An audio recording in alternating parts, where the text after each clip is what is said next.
Starting in 5 seconds. For Abdel Fattah al-Sisi, the Egyptian president who captured power through a military coup in 2013, winning a re-election was the easy part. In Egypt's presidential elections, sitting presidents always win with huge margins. In the December 10-12 elections, Mr. Sisi, a former general, faced three little known candidates, while his most vocal opponent, Ahmed Tantawi, was barred from contesting. State affiliated media ran a campaign like coverage touting the president's achievements. Mr. Sisi unsurprisingly won 89.6% of the votes, extending his rule to 2030. The tougher part, however, is to govern the most populous Arab country now struggling with economic and geopolitical crisis. When Mr. Sisi toppled Egypt's first freely elected president, Mohammad Morsi, a Muslim Brotherhood leader, the military's narrative was that the brothers had violated the spirit of the 2011 revolution that brought down the regime of dictator Hosni Mubarak. But Egypt slid back to the Mubarak years under Mr. Sisi's rule. The regime, which killed hundreds of pro Brotherhood protesters on August 14, 2030, to restore order, has tolerated little criticism and dissent since then.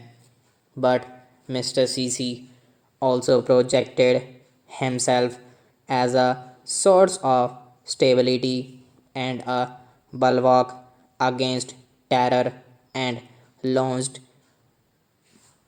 ambitious that funded infrastructure projects, including a new desert capital city outside Cairo. When he starts a new term, what requires Mr. Sisi's attention is the economy. Hyperinflation at 35% has already pushed many Egyptians in poverty.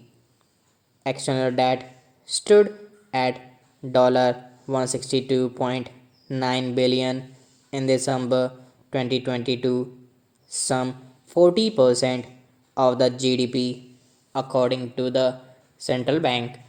Egypt, which is facing some heavy repayments in 2024, is already in talks with the IMF and other foreign creditors for further assistance.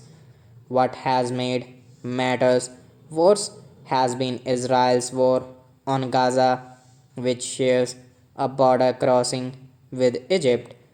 Pro Palestine sympathies have historically been high in Egypt, which signed a peace treaty with Israel in 1979, while Israel's relentless bombing pushed thousands to the border.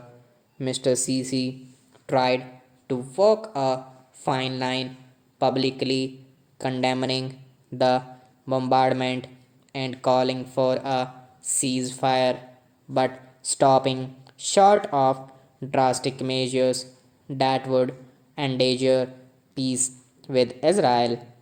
Mr. Sisi has also said he would not be complicit with any Israel plan for mass eviction of Palestinians from Gaza.